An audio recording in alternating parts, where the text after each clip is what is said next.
भागवत पुराण पंचम स्कंध 10वां अध्याय जड़ भरत और राजा राहुगण की भेंट। श्री सुखदेव जी कहते हैं, राजन, एक बार सिंधु सौरवीर देश का स्वामी राजा राहुगण पालकी पर चढ़कर जा रहा था। जब वह इक्षुमती नदी के किनारे पहुंचा तब उसकी पालकी उठाने वाले कहारों के जमादार को एक कहार की आवश्यकता पड़ी। कहार की खोज करते समय दैववश उसे ये ब्राह्मण देवता मिल गए। इन्हें देखकर उसने सोचा, यह मनुष्य हृष्ट-पुष्ट, जवान और गठीले अंगों वाला है, इसलिए यह तो बैल या गधे के समान अच्छी तरह बोझा ढो सकता है। यह सोचकर उसने बेगार में पकड़े हुए अन्य कहारों के साथ इन्हें भी बलात्कार से पकड़कर पालकी में जोड़ दिया। महात्मा भरत जी यद्यपि किसी प्रकार इस कार्य के योग्य नहीं थे, तो भी वे बिना कुछ बोले चुपचाप पालकी को उठा ले चले। वे द्विजवर कोई जीव पैरों तले दब न जाए, इस डर से आगे की एक बान पृथ्वी देखकर चलते थे, इसलिए दूसरे कहारों के साथ उनकी चाल का मेल नहीं खाता था। अतः जब पालकी टेढ़ी सीधी होने लगी, तब यह देखकर राजा रहुगण ने पालकी उठाने वालों से कहा, अरे कहारों, अच्छी तरह चलो, पालकी को इस प्रकार ऊंची नीची करके क्यों चलते हो। तब अपने स्वामी का यह आक्षेप युक्त वचन सुनकर कहारों को डर लगा कि कहीं राजा उन्हें दंड न दे। इसलिए उन्होंने राजा से इस प्रकार निवेदन किया, महाराज, यह हमारा प्रमाद नहीं है। हम आपकी नियम मर्यादा के अनुसार ठीक ठीक ही पालकी ले चल रहे हैं। यह एक नया कहार अभी अभी पालकी में लगाया गया है, तो भी यह जल्दी जल्दी नहीं चलता। हम लोग इसके साथ पालकी नहीं ले जा सकते। कहारों के ये दीन वचन सुनकर राजा रहुगण ने सोचा, संसर्ग से उत्पन्न होने वाला दोष एक व्यक्ति में होने पर भी उससे संबंध रखने वाले सभी पुरुषों में आ सकता है। इसलिए यदि इसका प्रतिकार न किया गया तो धीरे धीरे ये सभी कहार अपनी चाल बिगाड़ लेंगे। ऐसा सोचकर राजा रहुगण को कुछ क्रोध हो आया।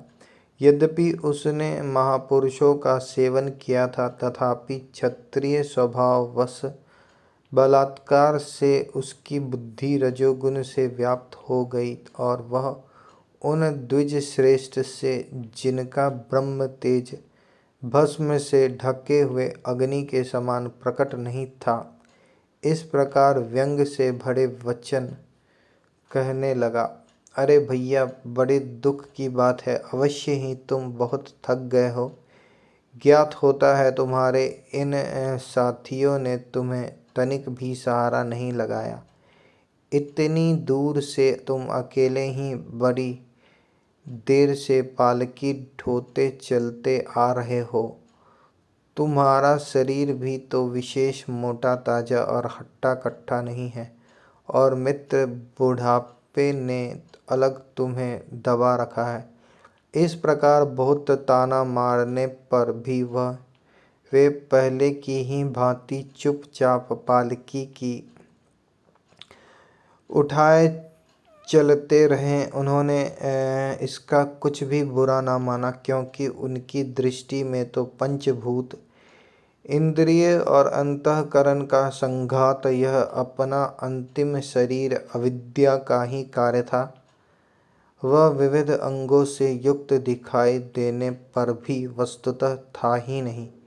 इसलिए उसमें उनका मैं मेरेपन का मिथ्या अध्यास सर्वथा निवृत्त हो गया था और वे ब्रह्म रूप हो गए थे।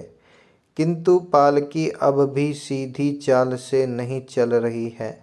यह देखकर राजा रहुगन क्रोध से आग बबूला हो गया और कहने लगा, अरे यह क्या क्या तू जीता ही मर गया है? तू मेरा निरादर करके मेरी आज्ञा का उल्लंघन कर रहा है। मालूम होता है तू सर्वथा प्रमादी है। अरे जैसे दंडपानी यमराज जन समुदाय को उसके अपराधों के लिए दंड देते हैं, उसी प्रकार मैं भी अभी तेरा इलाज किए देता हूँ, तब तेरे होश ठिकाने आ जाएंगे।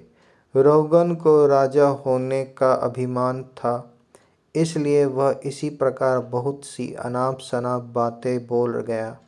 वह अपने को बड़ा पंडित समझता था, अतः रज तमयुक्त अभिमान के वशीभूत होकर उसने भगवान के अनन्य प्रीति पात्र भक्तवर भरत जी का तिरस्कार कर डाला। योगीश्वरों की विचित्र कहानी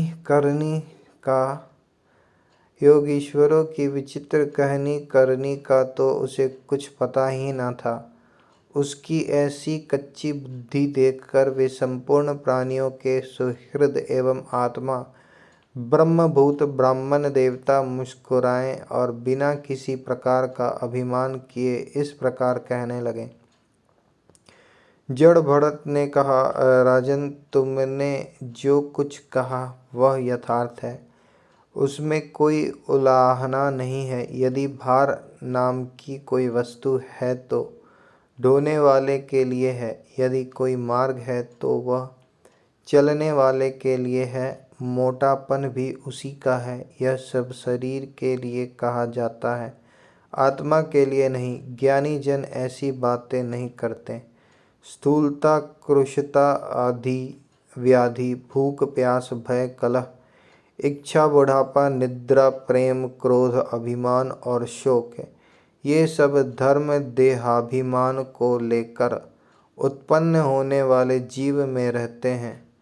मुझ में इनका लेश भी नहीं है। राजन, तुमने जो जीने मरने की बात कही, सो जितने भी विकारी पदार्थ हैं उन सभी में नियमित रूप से ये दोनों बातें देखी जाती है, क्योंकि वे सभी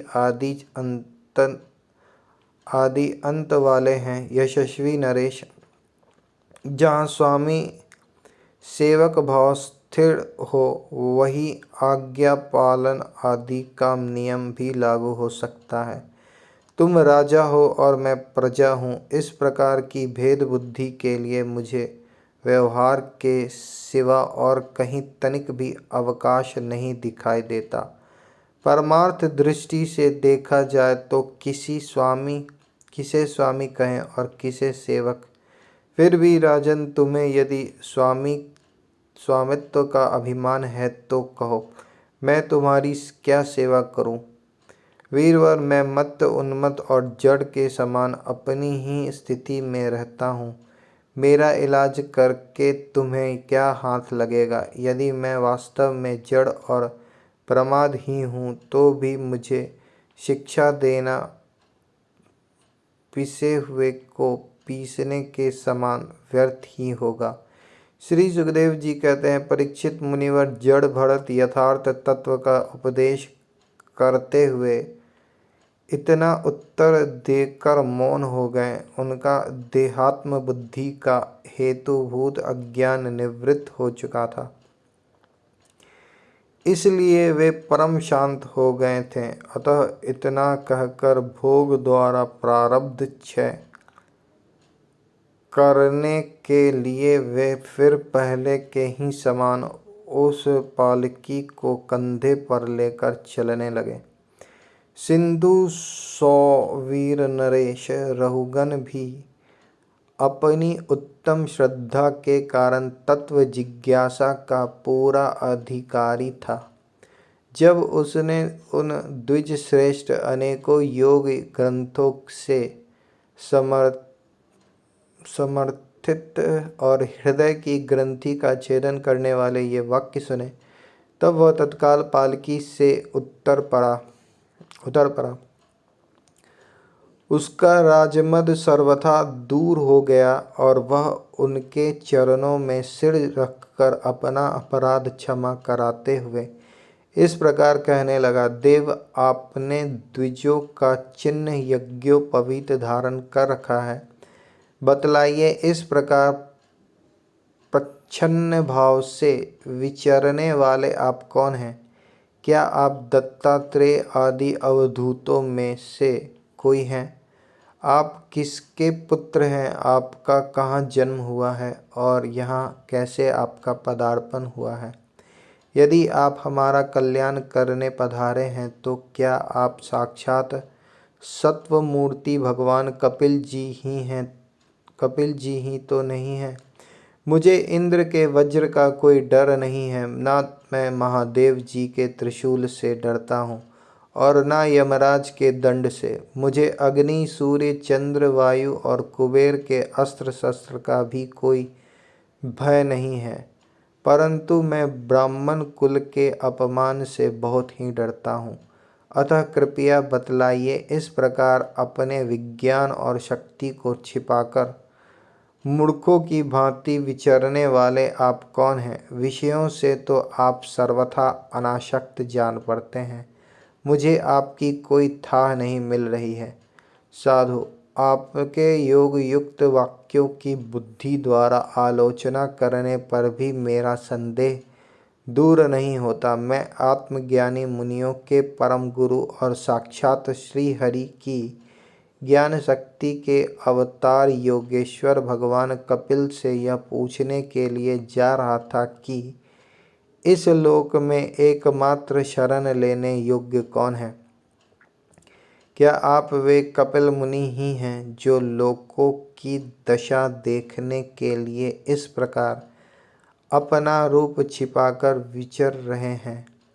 भला घर में आसक्त रहने वाला विवेकहीन पुरुष योगेश्वरों की गति कैसे जान सकता है?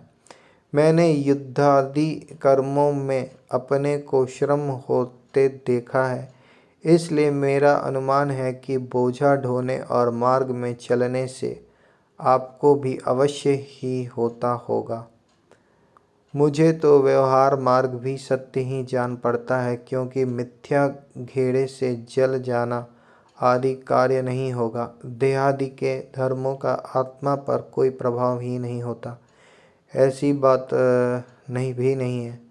चूल्हे पर रखी हुई पटलोई जब अग्नि से तपने लगती है तब उसका जल भी खौलने लगता है और फिर उस जल से चावल का भीतरी भाग भी पक जाता है। इसी प्रकार अपनी उपाधि के धर्मों का अनुवर्तन करने के कारण देह, इंद्रिय, प्राण और मन की सन्निधि से आत्मा को भी उनके धर्म श्रमादि का अनुभव होता ही है। आपने जो दंडादि की व्यर्थता बताई, सो राजा तो प्रजा का शासन और पालन करने के लिए नियुक्त किया हुआ उसका दास ही है। उसका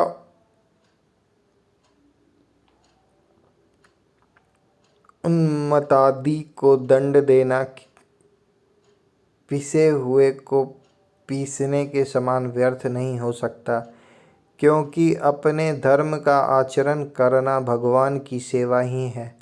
उसे करने वाला व्यक्ति अपने संपूर्ण पाप राशि को नष्ट कर देता है।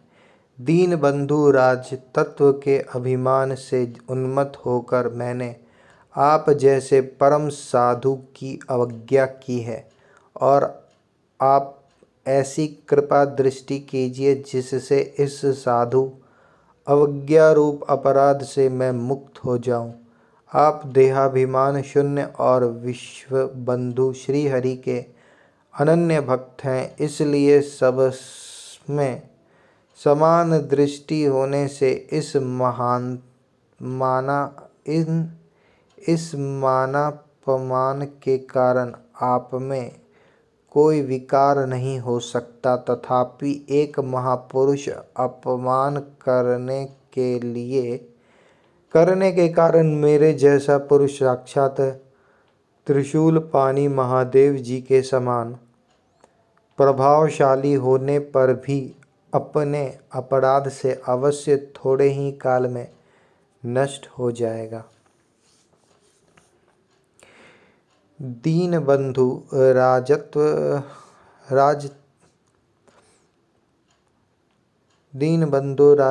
राजत्व के अभिमान से उन्मत्त होकर मैंने आप जैसे परम साधु की अवज्ञा की है। अब आप ऐसी कृपा दृष्टि कीजिए जिससे इस साधु अवज्ञा रूप अपराध से मैं मुक्त हो जाऊं।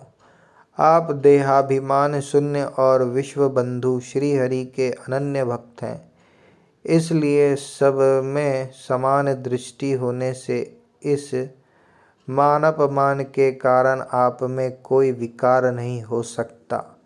तथापि एक महापुरुष का अपमान करने के कारण मेरे जैसा पुरुष साक्षात त्रिशूल पानी महादेव जी के समान प्रभावशाली होने पर भी अपने अपराध से अवश्य थोड़े ही काल में नष्ट हो जाएगा।